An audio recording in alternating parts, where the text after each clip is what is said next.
여러분, 인생이란 게 참 알 수 없는 것 같아요. 42살을 살아오면서 이런 일을 겪게 될 줄은 정말 몰랐거든요. 지금도 그날을 떠올리면 가슴이 뛰고 얼굴이 뜨거워집니다. 그날 오후였어요.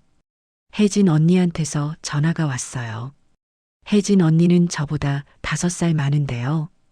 20대 초반부터 언니 동생하며 지낸 소중한 친구죠. 혈연은 아니지만 진짜 친언니처럼 가깝게 지냈어요. 언니가 전화해서 굉장히 기분 좋은 목소리로 말하더라고요. 아들 준혁이가 군대에서 휴가 나왔으니 같이 저녁 먹자고 했어요. 준혁이를 마지막으로 본 게 언제였을까요? 아마 중학교 졸업식 때였을 거예요. 그때는 정말 말랐던 학생이었는데요. 벌써 21살이 되어서 군 복무 중이라니 시간이 정말 빠르다는 생각이 들었습니다. 혜진 언니가 오후 3시쯤 올 거라고 했는데요. 2시 50분쯤 초인종이 울렸어요. 일찍 왔나 보다 싶어서 문을 열었는데 그 순간 정말 깜짝 놀랐어요. 키가 180cm는 훌쩍 넘어 보이는 청년이 서 있더라고요. 짧게 깎은 머리에 어깨가 넓고요. 군 훈련을 받으면서 단련된 몸이 옷 위로도 확연히 드러났어요. 그 청년이 환하게 웃으면서 인사를 했을 때 저는 정말 당황스러웠습니다. 목소리도 완전히 낮게 변해 있었고 얼굴도 남자답게 변해 있었거든요. 어릴 때 보던 그 앙증맞던 모습은 어디에도 없었어요. 완전히 다른 사람처럼 느껴졌죠. 준혁이가 밝은 표정으로 말했어요. 엄마가 조금 늦는다고 먼저 와서 기다리라고 했다더군요. 어쩔 수 없이 들어오라고 했는데요. 집안에서 준혁이를 다시 보니 더 놀라웠어요. 어릴 때는 저를 그냥 이모라고 불렀는데요. 지금도 똑같이 이모라고 부르는 게 묘하게 어색하더라고요. 거실로 안내하면서 문득 제 옷차림이 신경 쓰였어요. 사실 그날도 평소처럼 옷을 입었어요. 요즘 드러나이가 드는 게 싫어서 일부러 젊어 보이는 옷들을 자주 입거든요. 무릎 위로 올라오는 원피스에 몸의 라인이 드러나는 스타일을 선호하는 편이에요. 42살이지만 아직 늙지 않았다는 걸 보여주고 싶었을까요? 스스로에게도 그런 확인이 필요했던 것 같아요. 거실에 앉아서 차를 대접하면서 이런저런 얘기를 나눴는데요. 준혁이가 계속 저를 빤히 쳐다보는 거예요. 처음에는 오랜만에 봐서 그런가 했는데 뭔가 그런 시선이 아니었어요. 어떻게 표현해야 할까요? 남자가 여자를 볼 때 그런 눈빛이었달까요? 차를 따라주려고 몸을 숙일 때마다 준혁이의 시선이 제 가슴 쪽으로 향하는 걸 느꼈어요. 일어나서 부엌으로 걸어갈 때도 뒤에서 제 뒷모습을 훑어보는 것 같았고요. 이상하게 온몸이 뜨거워지는 걸 느꼈습니다. 착각이겠지. 설마 그럴 리가 없어.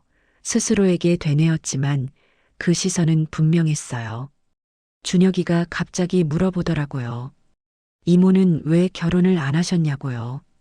갑작스러운 질문에 당황했지만 그냥 인연이 없었다고 대답했어요. 그러자 준혁이가 하는 말이요. 이모가 이렇게 예쁜데 남자들이 눈이 없나 보다라고 하는 거예요. 그 순간 제 얼굴이 확 달아올랐습니다. 21살 청년이 42살인 저한테 예쁘다고 말하다니요.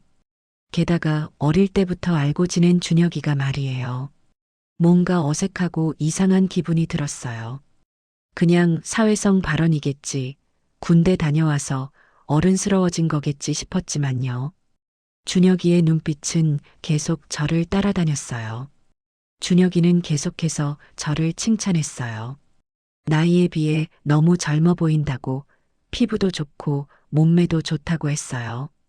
이런 말들을 들으면서 저는 점점 더 당황스러웠습니다.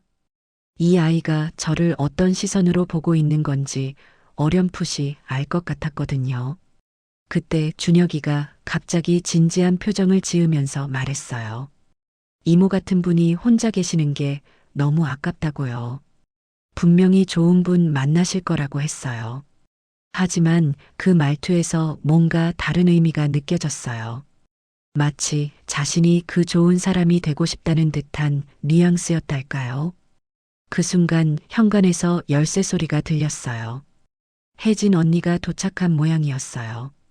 준혁이가 급하게 자세를 바로하며 평범한 표정을 짓는 모습이 보였어요. 하지만 저는 아직도 준혁이의 그 시선과 말들이 머릿속에서 맴돌고 있었습니다. 혜진 언니가 들어오면서 밝게 인사를 나눴지만요. 저는 왠지 마음이 편하지 않았어요. 준혁이와의 대화가 계속 머릿속에서 맴돌았거든요. 그 시선, 그 말투들이 정말 그냥 칭찬이었을까요? 아니면 제가 너무 의식한 걸까요? 혜진 언니는 늦어서 미안하다며 웃으셨어요. 일이 늦게 끝나서 그랬다고 하시면서요. 그리고는 준혁이를 보며 먼저 와서 이모 심심하게 했냐고 물으셨어요. 준혁이는 별일 없었다고 대답했지만요. 저와 눈이 마주칠 때마다 뭔가 의미심장한 표정을 지었어요.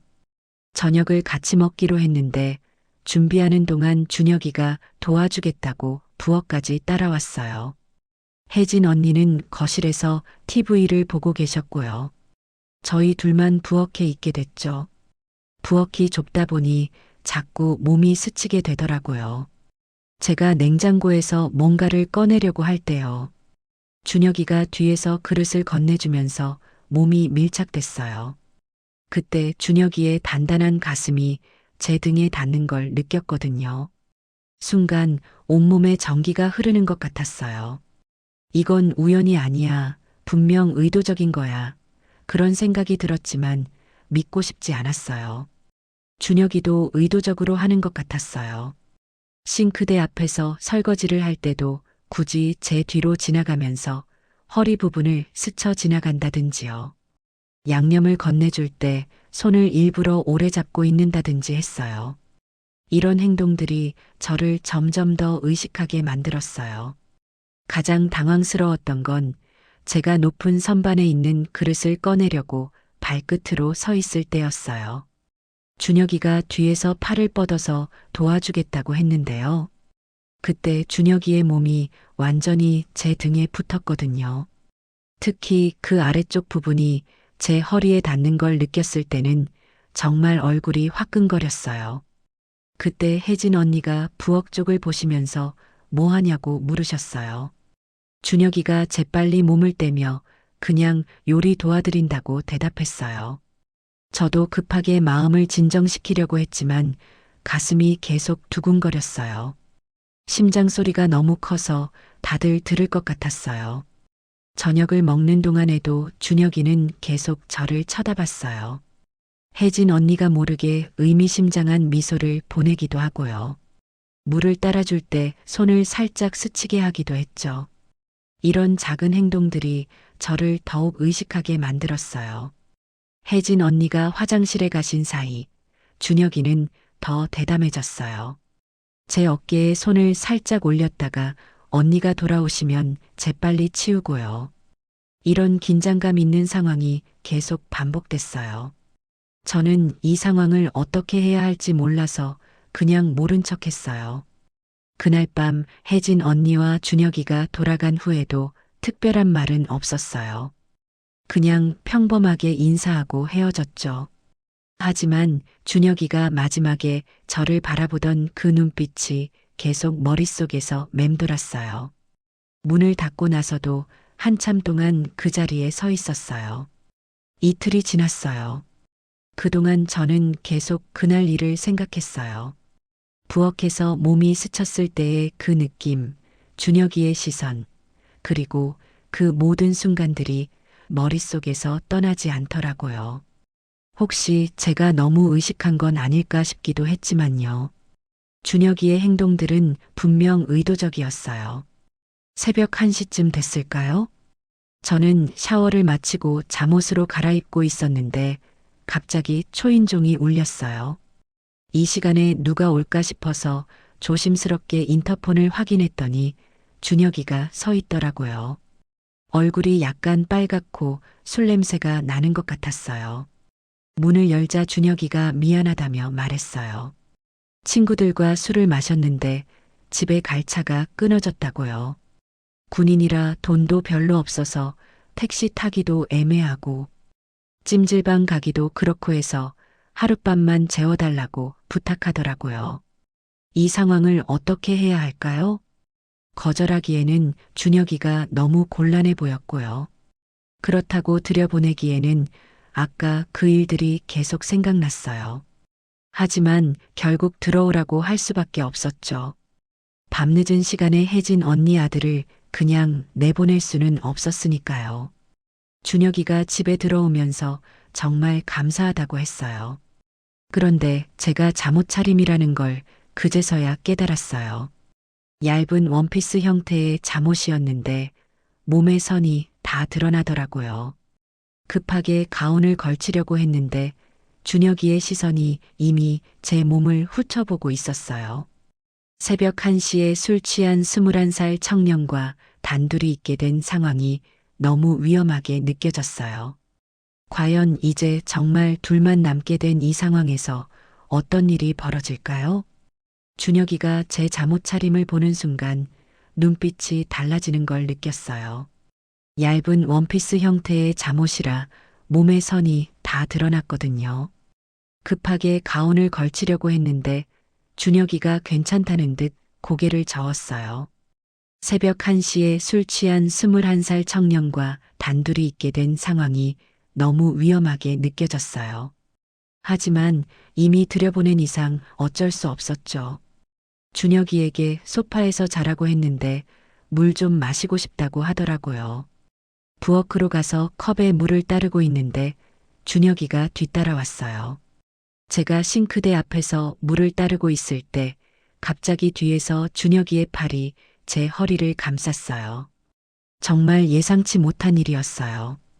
뒤에서 준혁이의 단단한 몸이 제 등에 완전히 밀착됐거든요. 그 순간 손에 들고 있던 컵이 떨어질 뻔했어요. 준혁아 깜짝 놀라서 소리쳤는데 준혁이는 팔을 놓지 않았어요. 오히려 더 꽉 안으면서 제 목덜미에 얼굴을 묻었어요. 술 냄새와 함께 준혁이의 거친 숨소리가 느껴졌어요. 준혁아, 나 이러면 안 돼. 제가 말했지만 준혁이는 아무 대답 없이 제 목을 입술로 살짝 건드렸어요. 그 순간 온몸에 전기가 통하는 것 같았어요. 제가 몸을 돌려서 벗어나려고 했는데 준혁이가 저를 돌려 세우더니 싱크대에 등을 기대게 했어요. 그리고는 양손을 싱크대 양쪽에 짚고 저를 가뒀어요. 준혁이의 얼굴이 제 얼굴에서 몇 센티 떨어진 곳에 있었어요. 준혁이의 눈을 보니 완전히 진지했어요. 장난이나 술 때문이 아니라는 걸 알 수 있었죠. 준혁아, 안 돼. 우리는 이러면 안 돼. 제가 말했지만.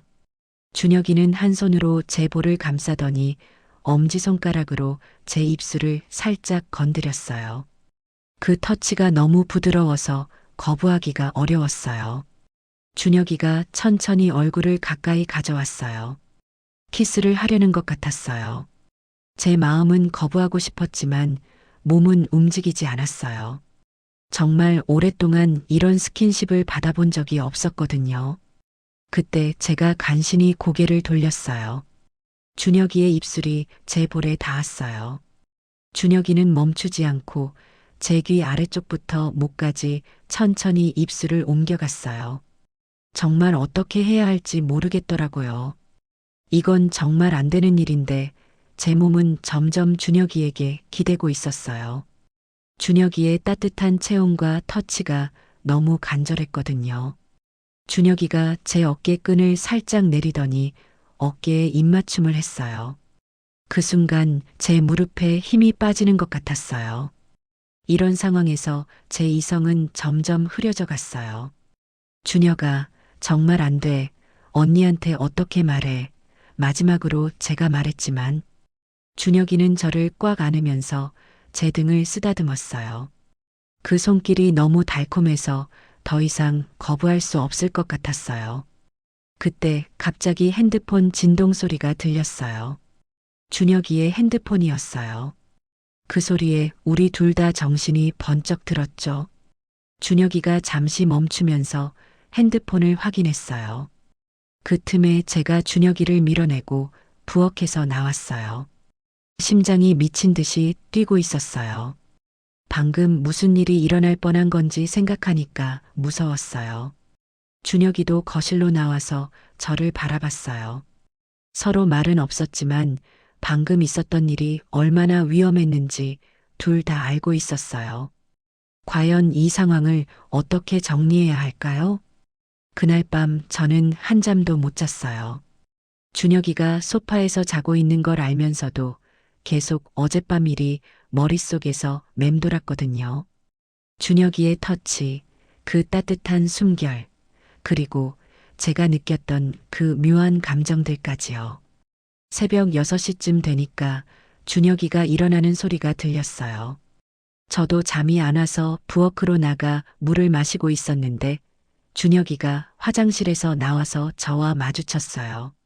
준혁이는 어젯밤과는 완전히 다른 모습이었어요.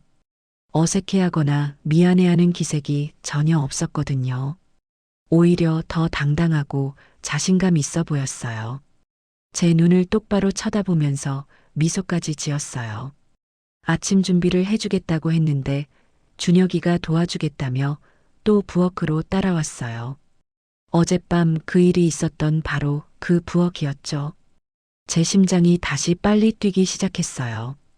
제가 계란을 깨려고 하는데 준혁이가 뒤에서 다가와서 제 허리에 손을 올렸어요. 어젯밤처럼 갑작스럽게 말이에요. 하지만 이번에는 더 자연스럽고 당당했어요. 준혁아, 안 돼. 어젯밤 일은 실수였어. 제가 말했지만 준혁이는 들은 척도 안 하고 제 목덜미에 입술을 가져다 댔어요. 어젯밤보다 더 확실하게 부드럽게 건드렸어요. 그 순간 제 온몸이 떨렸어요. 정말 오랫동안 느껴보지 못한 감각이었거든요. 거부해야 한다는 생각과 함께 몸은 점점 준혁이에게 기대고 있었어요. 준혁이가 저를 돌려 세우더니 싱크대에 기대게 했어요. 그리고는 제 얼굴을 두 손으로 감싸면서 눈을 똑바로 쳐다봤어요. 그 눈빛에서 장난이나 호기심이 아닌 진짜 간절함을 느꼈어요. 준혁이가 천천히 얼굴을 가까이 가져왔어요. 이번에는 제가 고개를 돌리지 않았어요.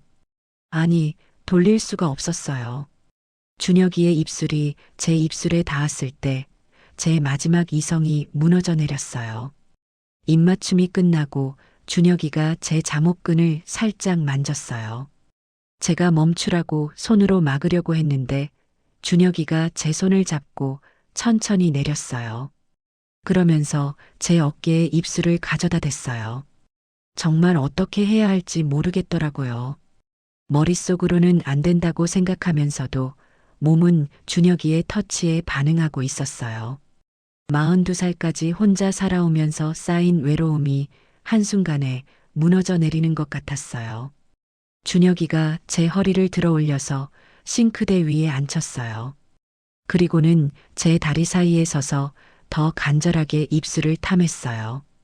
제 손은 어느새 준혁이의 목에 걸려 있었어요. 준혁아, 정말 안 돼. 이러면 안 돼. 마지막으로 말했지만 이미 제 목소리에는 확신이 없었어요. 준혁이도 그걸 알았는지 더 적극적으로 다가왔어요. 준혁이의 손이 제 허벅지를 쓰다듬기 시작했어요. 그 순간 제 몸에서 이상한 열기가 올라왔어요. 정말 오랫동안 느껴보지 못한 감각이었거든요. 제가 준혁이를 밀어내려고 했는데 힘이 들어가지 않았어요. 오히려 준혁이를 더 가까이 끌어당기고 있는 제 자신을 발견했어요. 이성은 안 된다고 소리치고 있었지만 몸은 정직했어요. 준혁이가 제 잠옷을 천천히 위로 올리기 시작했어요. 제가 손으로 막으려고 했지만 준혁이가 제 손목을 부드럽게 잡고 올렸어요. 더 이상 저항할 힘이 남아있지 않았어요. 그렇게 부엌에서 우리는 선을 넘었어요. 42살 저와 21살 준혁이가요. 어릴 때부터 알고 지낸 사이에서 이런 일이 벌어지다니요. 하지만 그 순간만큼은 아무것도 생각할 수 없었어요. 모든 것이 끝나고 저희는 아무 말 없이 서로를 바라봤어요. 준혁이의 눈에는 만족감이, 제 눈에는 복잡한 감정이 섞여 있었어요. 후회와 죄책감 하지만 동시에 뭔가 채워진 것 같은 기분도 들었어요. 준혁이가 제 이마에 부드럽게 입술을 댔어요. 그리고는 미소를 지으며 옷을 정리하고 거실로 나갔어요. 저는 혼자 부엌에 남아서 방금 있었던 일이 현실인지 꿈인지 분간할 수 없었어요. 과연 이 일을 어떻게 받아들여야 할까요? 그리고 앞으로 준혁이와는 어떤 관계가 될까요? 혜진 언니한테는 절대 들키면 안 되는데 과연 비밀을 지킬 수 있을까요? 복잡한 생각들이 머릿속을 가득 채웠습니다. 준혁이가 부대로 돌아간 후 일주일이 지났어요. 그동안 저는 정말 복잡한 감정에 휩싸여 있었어요. 준혁이와 있었던 그 아침이 계속 머릿속에서 맴돌았거든요. 후회와 죄책감, 그리고 동시에 느끼는 이상한 그리움까지요. 혼자 있을 때마다 자꾸 부엌이 눈에 들어왔어요. 그곳에서 벌어진 일들을 생각하면 얼굴이 뜨거워졌어요. 정말 그런 일이 있었나 싶을 정도로 비현실적이었거든요. 42살인 제가 21살 준혁이와 그런 관계를 가졌다니요. 그런데 준혁이한테서 문자가 오기 시작했어요. 처음에는 간단한 안부 인사였는데 점점 더 자주 연락이 왔어요. 부대 생활이 어떤지, 제가 잘 지내는지 물어보면서 슬쩍슬쩍 그날 얘기를 꺼내더라고요. 이모, 면회 와주실 수 있어요? 보고 싶어요. 이런 문자를 받으면 제 심장이 또 빨리 뛰었어요. 가면 안 된다는 걸 알면서도 준혁이가 보고 싶다는 마음을 억누를 수가 없었어요. 고민을 며칠 하다가 결국 면회를 가기로 했어요. 혜진 언니한테는 말하지 않고 몰래 갔어요. 준혁이만의 비밀스러운 만남이었거든요. 면회소에 도착해서 준혁이를 기다리는 동안 정말 떨렸어요. 다른 면회객들 사이에서 혼자 앉아 있으니까 뭔가 어색하기도 하고요. 그런데 준혁이가 나타났을 때 제 심장이 쿵 떨어졌어요. 짧게 깎은 머리에 군복을 입은 준혁이는 더욱 남자답게 보였어요. 저를 보자마자 환하게 웃으면서 다가왔는데 그 모습이 너무 반가웠어요. 동시에 여기서 이런 감정을 느끼는 제 자신이 부끄럽기도 했고요. 면회 시간 동안 준혁이는 계속 제 손을 잡고 있었어요. 다른 사람들이 볼 수도 있는데 전혀 신경 쓰지 않더라고요. 그리고 자꾸 제 눈을 똑바로 쳐다보면서 그날 아침 일을 암시하는 듯한 말을 했어요. 이모, 그날 정말 행복했어요. 저도 그런 기분 처음이었어요. 이런 말들을 들으면서 제 얼굴이 빨개졌어요. 면회소에서 이런 얘기를 하다니요. 면회가 끝날 때쯤 준혁이가 말했어요. 다음 주에 외박 나올 수 있을 것 같다고요. 그때 만날 수 있겠냐고 물어보더라고요. 저는 어떻게 대답해야 할지 몰라서 그냥 생각해 보겠다고 했어요. 집에 돌아와서도 준혁이 생각만 났어요.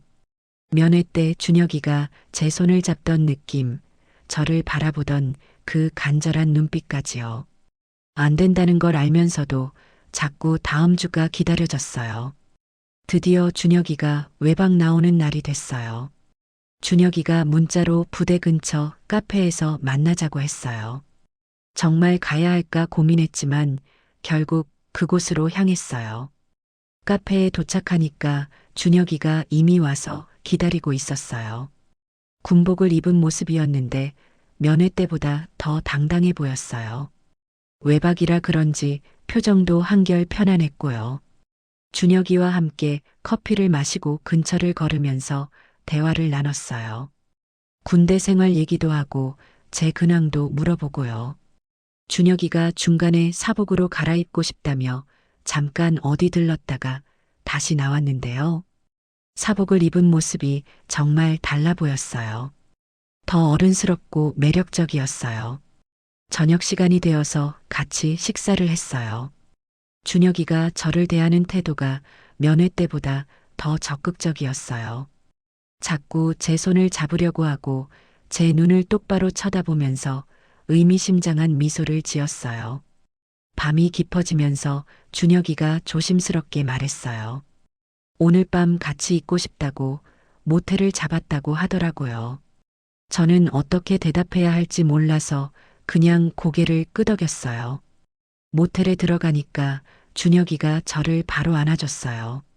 정말 연인들 같았어요.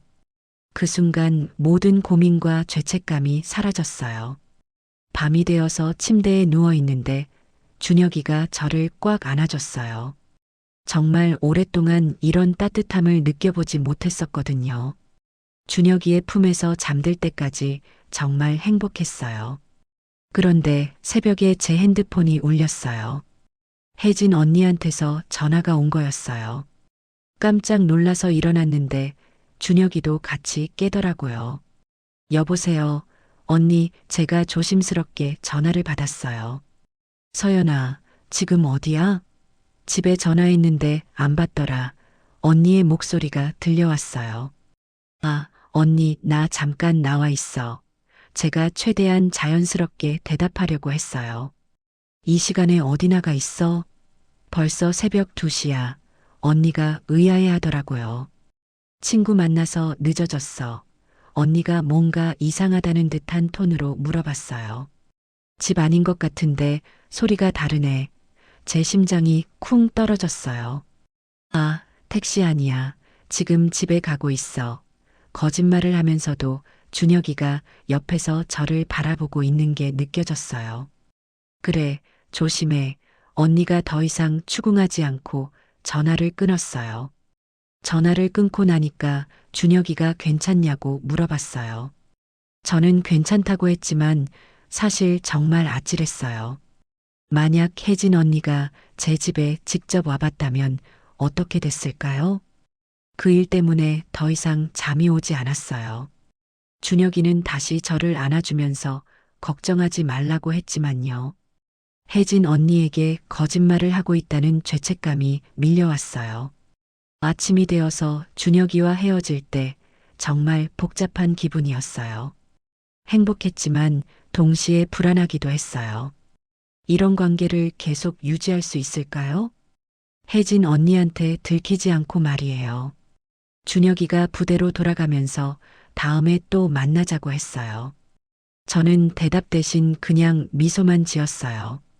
정말 어떻게 해야 할지 모르겠더라고요. 그 일 이후로 준혁이와의 관계는 완전히 달라졌어요. 처음에는 조심스럽고 죄책감에 시달렸지만요. 시간이 지날수록 이 관계가 자연스러워졌거든요. 준혁이는 거의 매일 연락을 했어요. 아침에 일어나서 보내는 문자부터 시작해서 점심시간, 그리고 저녁 시간까지요. 처음에는 부담스럽기도 했지만 점점 준혁이의 연락을 기다리게 되더라고요. 면회에도 정기적으로 가게 됐어요.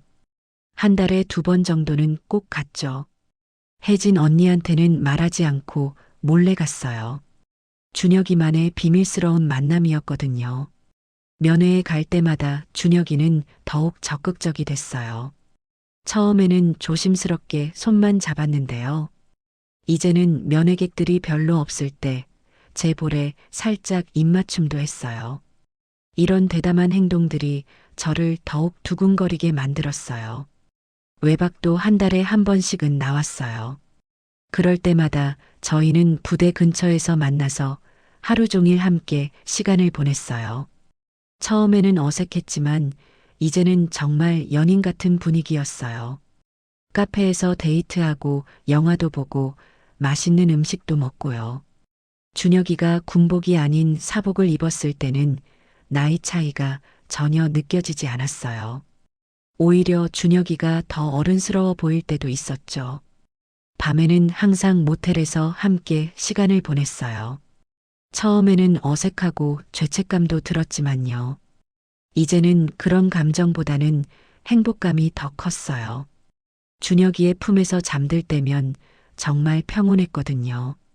준혁이도 점점 변해갔어요. 처음에는 그냥 호기심이나 일시적인 감정일 줄 알았는데요. 시간이 지날수록 진심이라는 걸 느꼈어요. 저를 대하는 태도도 더욱 세심해졌고요. 제가 좋아하는 것들을 기억해서 준비해 오기도 했어요. 어느 날 준혁이가 말했어요. 저녁까지 이제 6개월 정도 남았다고요. 그 말을 듣는 순간 복잡한 기분이 들었어요. 기쁘기도 하고 동시에 불안하기도 했어요. 전역하면 우리 관계는 어떻게 될까요? 준혁이는 전역하면 서울에서 일하고 싶다고 했어요. 그러면 더 자주 만날 수 있을 거라고요. 저는 그냥 미소만 지었어요. 정말 그렇게 될 수 있을까요? 혜진 언니는 여전히 아무것도 모르고 있었어요. 가끔 준혁이 얘기를 할 때면 정말 미안한 마음이 들었지만요. 이제는 그런 감정도 많이 줄어들었어요. 어느 날 혜진 언니가 물어봤어요. 요즘 얼굴이 좋아 보인다고 좋은 일 있냐고요. 저는 그냥 건강해져서 그런 것 같다고 대답했어요. 거짓말이긴 했지만 완전히 틀린 말도 아니었어요.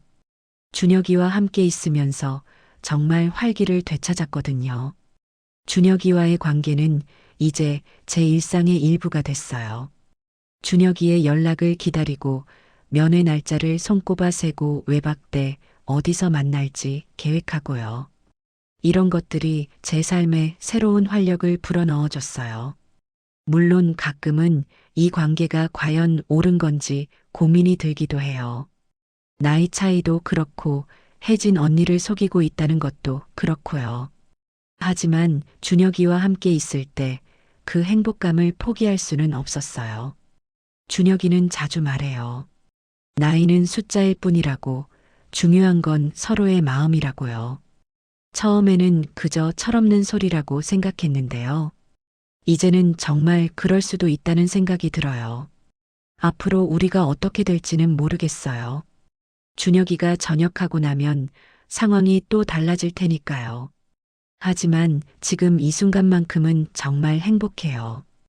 오늘도 준혁이한테서 문자가 왔어요. 다음 주 외박 때 새로운 곳에 가보자고요.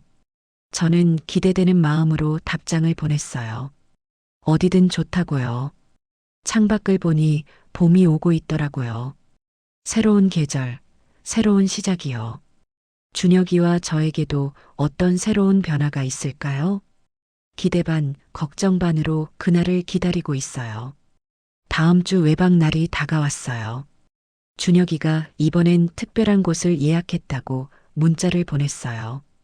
어디냐고 물어봤더니 가서 알게 될 거라며 비밀로 하더라고요. 약속 장소에서 준혁이를 만났는데 손에 작은 꽃다발을 들고 있었어요. 이모 드리려고 준비했어요.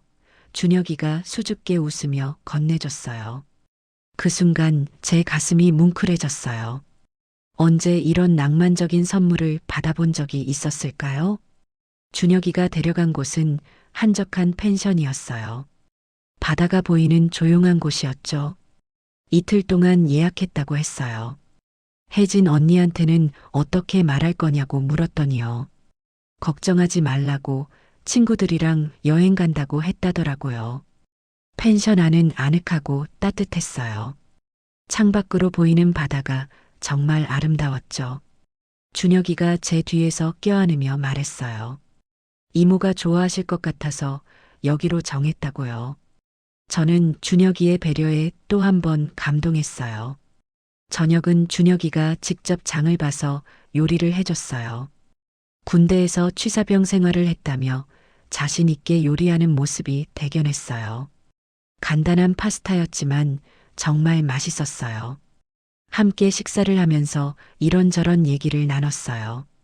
준혁이의 어린 시절 얘기, 군대에서의 일상, 그리고 전역 후 계획까지요. 준혁이는 대학으로 복학해서 열심히 공부할 거라고 했어요. 그리고 좋은 직장에 취직해서 안정적인 생활을 만들고 싶다고요. 그런 다음에는요, 준혁이가 잠시 말을 멈추더니 제 눈을 바라봤어요. 이모랑 계속 함께 있고 싶어요. 그렇게 속삭였어요. 저는 어떻게 대답해야 할지 몰라서 그냥 미소만 지었어요. 정말 그게 가능할까요? 21살 청년과 42살 여자의 관계가요. 밤이 되어서 침대에 누웠어요. 준혁이가 저를 부드럽게 안아주면서 말했어요. 오늘 밤은 천천히 하고 싶다고요. 그동안은 늘 시간에 쫓겼는데 오늘은 아무도 방해하지 않으니까요. 준혁이의 손길은 정말 부드러웠어요. 서두르지 않고 천천히 정말 소중히 대하는 느낌이었어요. 제 머리카락을 쓰다듬고 얼굴을 어루만지고 목덜미에 입맞춤을 했어요. 그 모든 순간이 너무나 달콤했어요. 이번에는 죄책감보다 행복감이 더 컸어요. 준혁이의 품에 안겨 있으면서 생각했어요. 이게 사랑일까요? 나이 차이가 이렇게 많은데도 정말 사랑할 수 있는 걸까요? 하지만 지금 이 순간만큼은 그런 의문이 중요하지 않았어요. 준혁이와 함께 있는 이 시간이 너무 소중했거든요. 다음 날 아침에 일어나니 준혁이가 이미 일어나서 아침을 준비하고 있었어요. 토스트와 계란 프라이, 그리고 따뜻한 커피까지요. 함께 테라스에 앉아서 아침을 먹었어요. 바다를 바라보며 먹는 아침 식사는 정말 평화로웠어요. 준혁이가 갑자기 진지한 표정으로 말했어요. 이모, 저 저녁하면요. 혜진 이모한테 말씀드리고 싶어요. 제 심장이 쿵 떨어졌어요. 무슨 소리냐고 물었더니요. 우리 관계를 엄마한테 솔직하게 말하고 싶다고 했어요. 더 이상 숨기고 싶지 않다고요. 저는 깜짝 놀라서 말했어요. 안 돼. 그건 절대 안 돼. 언니가 얼마나 충격받으실지 알아? 하지만 준혁이는 고집스럽게 말했어요. 언젠가는 말씀드려야 해요. 계속 숨길 수는 없잖아요. 저는 어떻게 대답해야 할지 몰라서 그냥 나중에 얘기하자고 했어요. 지금은 이 순간을 즐기고 싶다고요. 준혁이도 더 이상 그 얘기를 꺼내지 않았어요. 하지만 제 마음은 편하지 않았어요. 정말 언젠가는 혜진 언니한테 말해야 할까요? 아니면 이 관계를 계속 비밀로 유지해야 할까요? 펜션에서의 이틀은 정말 꿈 같았어요. 바다를 산책하고 맛있는 음식을 먹고 밤에는 서로를 꽉 안아주고요. 하지만 그 시간도 금방 지나갔어요. 준혁이를 부대 근처에서 내려줄 때 정말 아쉬웠어요. 다음 면회 때 봐요. 준혁이가 말했어요. 그리고 차 안에서 제 손을 꽉 잡고 입맞춤을 했어요. 집으로 돌아오는 길에 계속 생각했어요. 이 관계가 과연 미래가 있을까요? 준혁이의 말처럼 혜진 언니한테 말할 수 있을까요? 아니면 이대로 끝나야 하는 걸까요? 집에 도착했을 때 혜진 언니한테서 전화가 왔어요. 잘 들어갔냐고 물으시더라고요. 네, 언니, 저는 최대한 자연스럽게 대답했어요. 그런데 언니가 이상한 말을 하시더라고요. 서연아, 요즘 누구 만나니? 얼굴이 너무 좋아 보여서 제 심장이 또 쿵 떨어졌어요.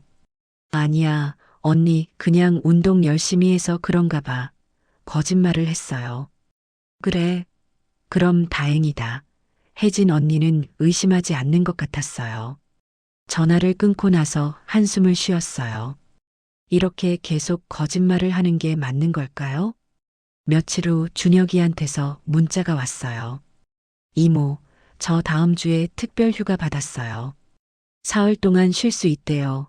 만날 수 있을까요? 저는 망설이지 않고 대답했어요. 당연하지. 언제든 좋아요. 준혁이가 보고 싶었거든요. 그런데 문제가 생겼어요. 혜진 언니가 같은 날 저녁 식사를 하자고 연락을 하신 거예요. 준혁이도 같이 집에 온다고요. 어떡하죠? 준혁이와 언니 앞에서 아무렇지 않게 연기를 할 수 있을까요? 준혁이한테 문자를 보냈어요. 언니가 같이 저녁 먹자는데 어떡하지? 준혁이의 답장이 왔어요. 괜찮아요. 이모, 저 연기 잘할 수 있어요. 오히려 좋은 기회일 수도 있어요.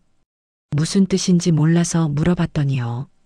엄마 앞에서 이모를 보면서 참는 게 재미있을 것 같다고요. 저는 한숨을 쉬었어요. 이 아이는 정말 겁이 없는 것 같았어요. 약속한 날이 다가왔어요. 혜진 언니가 저녁 6시에 오신다고 하셨어요. 준혁이는 5시쯤 미리 와 있겠다고 문자를 보냈어요. 준비를 하면서도 계속 불안했어요. 과연 혜진 언니 앞에서 아무렇지 않게 연기할 수 있을까요? 5시 정각에 초인종이 울렸어요. 문을 열자 준혁이가 환하게 웃으며 서 있었어요. 사복 차림의 준혁이는 정말 멋있어 보였어요. 어서 와, 제가 최대한 자연스럽게 인사했어요. 준혁이가 안으로 들어오면서 혜진 언니가 올 때까지 시간이 있다며 저를 안으려고 했어요. 안 돼, 준혁아, 언니 곧 오실 거야. 제가 황급히 말렸어요. 하지만 준혁이는 장난스럽게 웃으며 제 허리를 살짝 잡았어요. 그러다 현관에서 열쇠 소리가 들렸어요. 혜진 언니가 일찍 도착하신 거예요. 준혁이가 재빨리 몸을 떼고 소파에 앉았어요. 저는 급하게 부엌으로 가서 요리하는 척 했어요. 어머, 벌써 다들 와 있네. 혜진 언니가 밝게 인사하셨어요. 준혁이가 일어나서 엄마를 반갑게 맞이했어요. 저도 부엌에서 나와서 언니한테 인사를 드렸어요. 언니는 기분이 좋아 보이셨어요. 아들이랑 친구랑 함께 있으니 행복하다고 하시더라고요. 그 말을 들으니 가슴이 철렁 내려앉았어요. 우리가 언니를 얼마나 속이고 있는지요. 식탁 준비를 도와드릴게요. 준혁이가 부엌으로 들어왔어요. 혜진 언니는 거실에 앉아서 TV를 보고 계셨어요. 부엌에서 준혁이가 제 손을 살짝 잡았어요. 괜찮아요. 이모 속삭이듯 말했어요. 저는 고개를 저으며 준혁이 손을 뿌리쳤어요. 지금은 정말 조심해야 한다고 눈빛으로 경고했어요. 식사 준비가 끝나고 3명이 식탁에 앉았어요. 제 맞은편에 혜진 언니가, 옆에 준혁이가 앉았어요. 혜진 언니가 음식을 보시며 감탄하셨어요. 서연아, 너 요리 솜씨가 정말 늘었다. 언니가 칭찬하셨어요. 고마워요. 언니, 제가 미소 지으며 대답했어요. 식사를 시작했는데 갑자기 제 다리에 뭔가 닿는 게 느껴졌어요. 깜짝 놀라서 준혁이를 쳐다봤더니 태연하게 음식을 먹고 있었어요. 하지만 식탁 아래에서 준혁이의 발이 제 종아리를 천천히 쓰다듬고 있었어요. 제 심장이 미친 듯이 뛰기 시작했어요. 준혁아, 반찬 좀 더 먹어. 혜진 언니가 준혁이한테 반찬을 건네셨어요. 감사합니다. 엄마, 준혁이는 아무렇지 않게 대답하면서도 발은 계속 제 다리를 타고 올라왔어요. 저는 포크를 든 손이 떨렸어요. 어떻게 이렇게 대담할 수가 있는 걸까요? 서연아, 왜 그래? 안 좋아? 혜진 언니가 걱정스럽게 물으셨어요. 아, 아니에요. 언니, 그냥 좀 더운 것 같아서요. 저는 황급히 대답했어요. 에어컨 켤까? 언니가 일어나려고 하셨어요. 아니에요. 괜찮아요. 제가 말리면서 준혁이 발을 밀어냈어요. 하지만 준혁이는 포기하지 않고 다시 제 발등을 건드렸어요. 저는 눈으로 준혁이를 노려봤지만 준혁이는 씩 웃기만 했어요. 준혁아, 군대 생활 어때? 많이 힘들지? 혜진 언니가 물으셨어요. 괜찮아요. 엄마, 이제 적응됐어요. 준혁이가 대답하면서도 발은 계속 제 종아리를 오르내렸어요. 저녁하면 뭐 하고 싶어? 언니가 또 물으셨어요. 일단 복학하고요. 준혁이가 잠시 저를 쳐다보더니 말했어요. 좋은 사람 만나서 연애도 하고 싶어요. 그렇게 말하면서 제 눈을 똑바로 봤어요. 제 얼굴이 확 달아올랐어요. 오호, 우리 아들 다 컸네. 혜진 언니가 웃으셨어요. 어떤 스타일 좋아해? 언니가 호기심 어린 표정으로 물으셨어요. 준혁이가 천천히 말했어요. 나이는 상관없고요. 진심으로 대해주는 분이 좋아요. 그러면서 또 저를 쳐다봤어요. 제 심장이 터질 것 같았어요. 혜진 언니는 아무것도 모르고 웃으셨어요. 그래, 요즘은 나이 차이 별로 안 중요하더라. 언니가 말씀하셨어요. 그 말을 들으니 더 죄책감이 들었어요. 식사 도중에 혜진 언니가 화장실에 가셨어요. 언니가 자리를 뜨자마자 준혁이가 제 손을 잡았어요. 준혁아, 지금 뭐 하는 거야? 제가 작은 목소리로 따졌어요. 이모가 너무 예뻐 보여서요. 준혁이가 장난스럽게 웃었어요. 언니 오시면 어떡하려고 그래.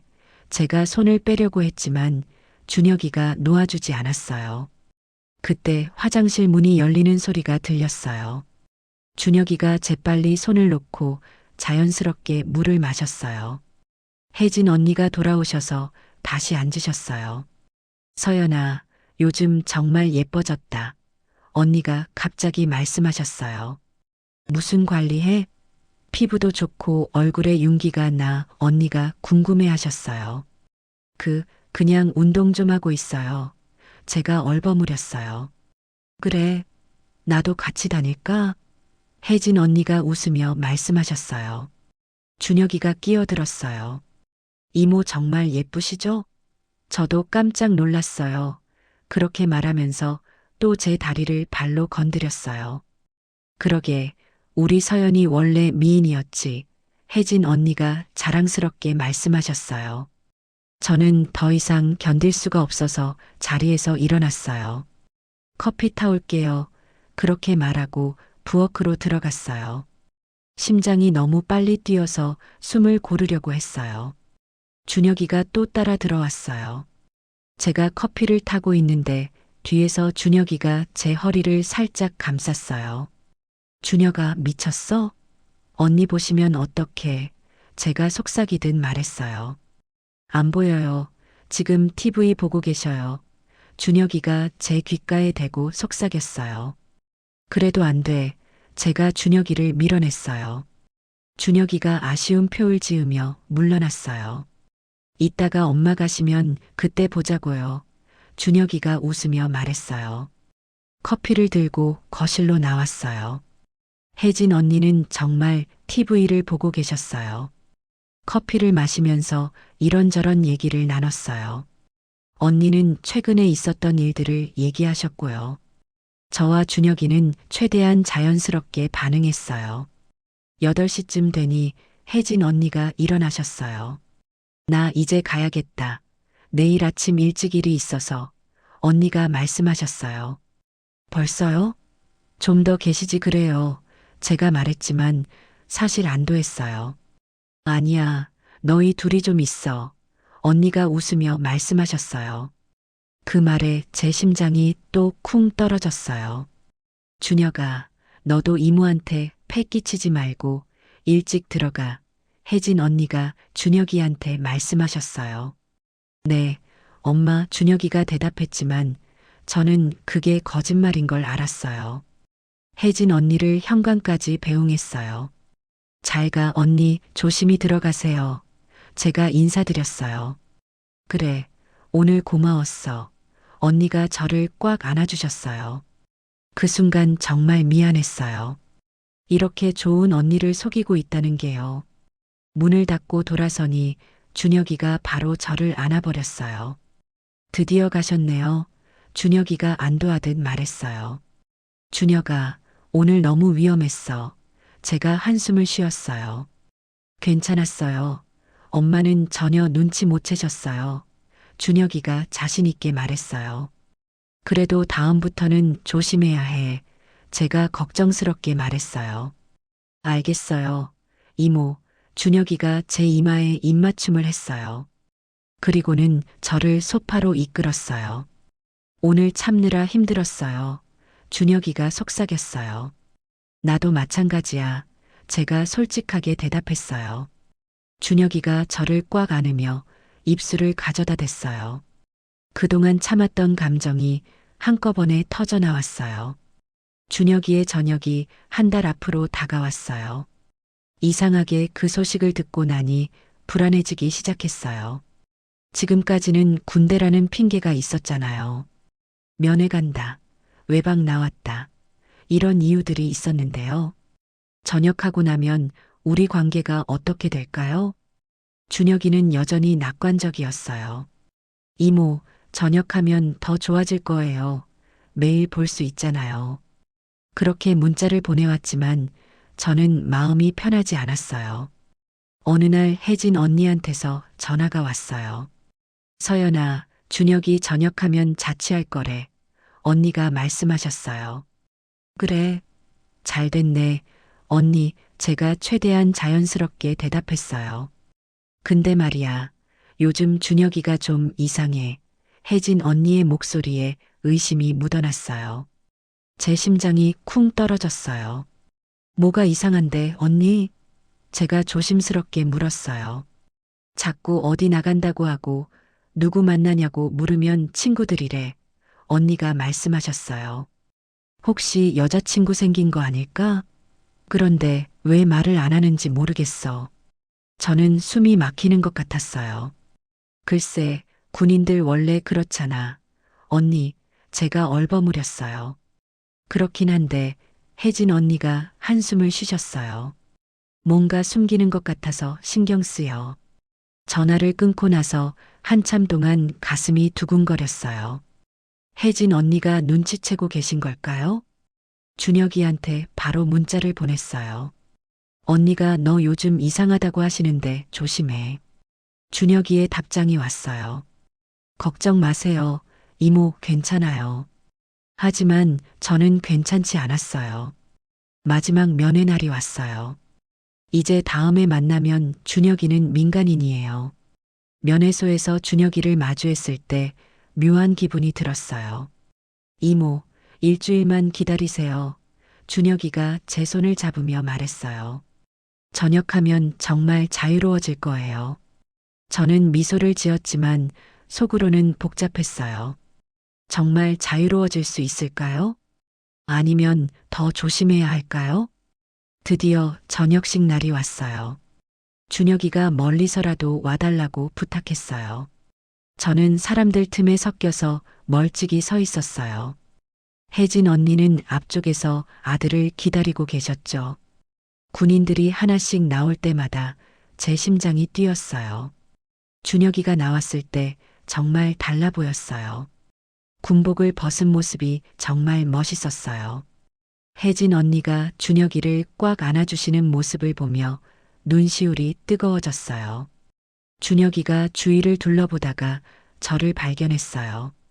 눈이 마주쳤고 준혁이가 환하게 웃었어요. 저도 작게 손을 흔들었어요. 1시간 후 조용한 카페에서 준혁이를 만났어요. 정말 축하해, 준혁아. 제가 준혁이를 안아줬어요. 고마워요. 이모, 준혁이가 제 손을 꽉 잡았어요. 드디어 자유해요. 이제 매일 볼 수 있어요. 준혁이의 눈빛이 정말 반짝였어요. 근데 말이야, 준혁아, 제가 조심스럽게 말을 꺼냈어요. 혜진 언니가 요즘 내가 이상하다고 하시던데. 준혁이가 잠시 표정이 굳었어요. 그냥 그러시는 것 같아요. 별일 없을 거예요. 하지만 저는 불안했어요. 준혁아, 우리 좀 더 조심해야 할 것 같아. 제가 말했어요. 준혁이가 제 손을 더 꽉 잡았어요. 이모, 저 언젠가는 엄마한테 말씀드릴 거예요. 지금은 아니어도요. 준혁이가 진지하게 말했어요. 저는 아무 대답도 할 수 없었어요. 일주일 후 준혁이가 자취방을 구했어요. 학교 근처의 작은 원룸이었어요. 이모, 집들이 와주세요. 준혁이가 저를 초대했어요. 처음으로 준혁이의 공간에 들어갔을 때요. 책상, 침대, 작은 부엌이 있는 그 방에서요. 우리는 정말 연인 같았어요. 준혁이가 직접 저녁을 만들어줬어요. 서툰 솜씨였지만 정성이 느껴졌어요. 이모, 여기 자주 와주세요. 준혁이가 말했어요. 응, 자주 올게. 제가 약속했어요. 밤이 되어서 준혁이가 저를 꽉 안았어요. 이제 시간에 쫓기지 않아도 되니까 좋네요. 준혁이가 속삭였어요. 그날 밤 우리는 서두르지 않았어요. 천천히, 정말 천천히 서로를 느꼈어요. 준혁이의 손길은 이전보다 더 부드러웠고요.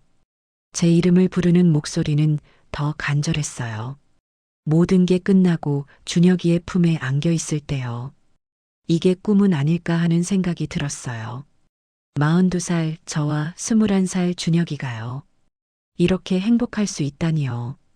그런데 새벽에 준혁이의 핸드폰이 울렸어요. 화면을 보니 혜진 언니였어요.